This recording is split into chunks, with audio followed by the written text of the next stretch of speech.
George Groves retains his WBA super middleweight world title and advances to the semi-finals of the World Boxing Super Series with a 4th round knockout of Jamie Cox. Now this was actually a good fight while it lasted. Both guys had their moments. Jamie Cox was the aggressor for the most part. George Groves boxing on the back foot and countering. I felt like Cox was a little intimidated by Groves' power, even though he didn't admit it after the fight. I felt like he was a little intimidated because he wasn't quite as aggressive as we've seen him before. And that's not just because of Groves' power, it's also because Groves is way better than anybody Cox has fought before. But I do feel like after the first couple big George Groves right hands landed, Cox was a little more careful before he went in. But still, he did have his moments. I felt like he buzzed George Groves, hurt him briefly. I think it was towards the end of the first round, and managed to get some good work on in some of the following rounds. I probably maybe gave Jamie Cox 1 round out of the 4, you know, the others to George Groves. But none of the rounds were easy for Groves, but I always had the impression that Groves was in control. Even though Cox was making it rough for him and he was attacking and, you know, getting shots off, I never felt like Groves was losing control of the fight. That was how I was perceiving it anyway. Now I'm going to say something which will surprise a lot of people and a lot of people would disagree with. I've been saying for a long time that I think Groves is on the slide and that he looks laboured when he fights. And a lot of people I've noticed on social media and whatnot who watched this fight, their immediate reaction was that Groves looked poor. That's what a lot of people seem to be saying. He looked poor. Cox rocked him. Cox had him on the ropes. This, that, and the other. I actually think the opposite. I actually think that's the sharpest George Groves I've seen for years. And again, that might surprise people. That might shock people. But I'm just looking at George Groves' body movements. You know, his feints, the way he's maneuvering himself around the ring. Even the look on his face. He looked more like the old George Groves to me in terms of his sharpness. Yes, he did get caught on the ropes. He did get rocked a little bit. The old George Groves got rocked. The old George Groves got rocked by Kenny Anderson. I mean, the old George Groves ultimately got knocked out by Carl Froch. So, you know, even the old George Groves had vulnerabilities. But I'm just looking at his movements, the way he moves around the ring, his sharpness. To me, that was the sharpest I've seen George Groves for years. And based upon that level of sharpness, I do now see the Eubank Jr. fight as a little different than I did previously. That to me was not the Groves who fought Chudanov in there tonight against Cox. That was a better version of Groves, to my eye. To me, he looked sharper. His movements looked smoother.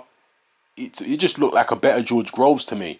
Perhaps it's because of the magnitude of the event, the fact that it's in the World Boxing Super Series, that there's so much at stake, that there's a super fight with Chris Eubank Jr.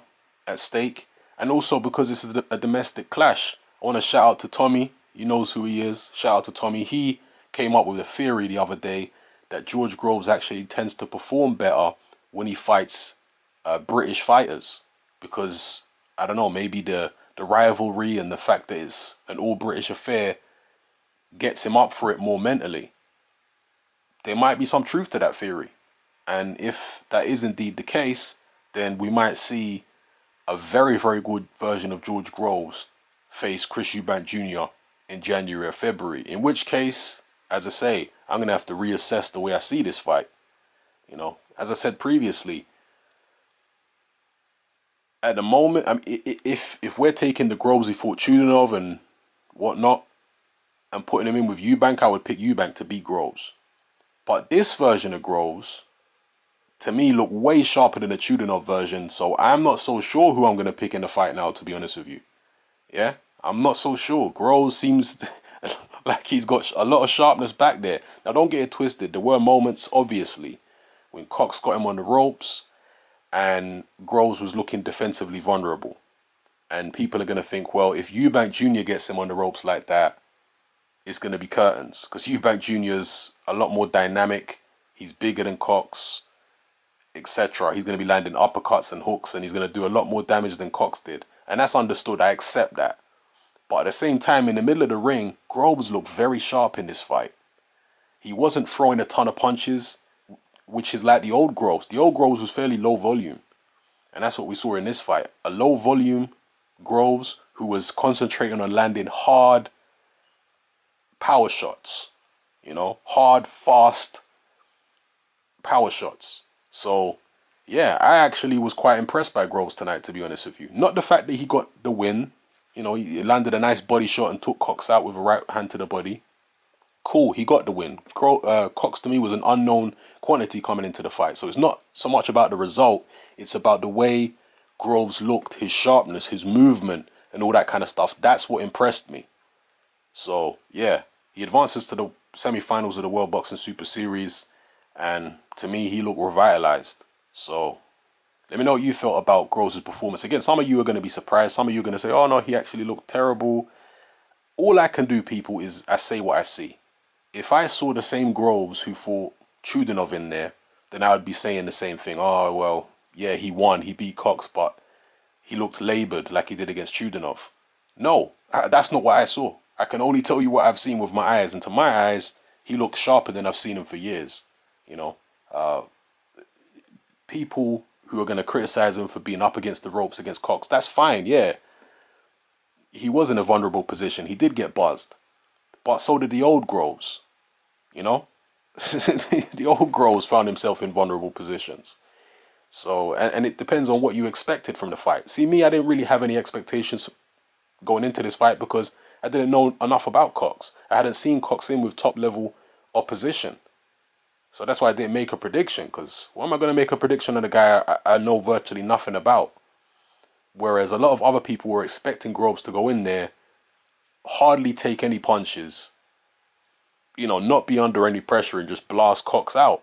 So if people were expecting that, then they're going to look at that Groves-Cox fight and think, wow, Groves got exposed. He looked vulnerable and this, that, and the other, because they were expecting Groves to not get hit at all, I guess. You know? But as I keep saying, Groves has always been getting hit his whole career. Even when he was at his sharpest, he's been getting hit. So, anyway, let me know how you feel in the comment section below, people. It's Hatman, I'm out.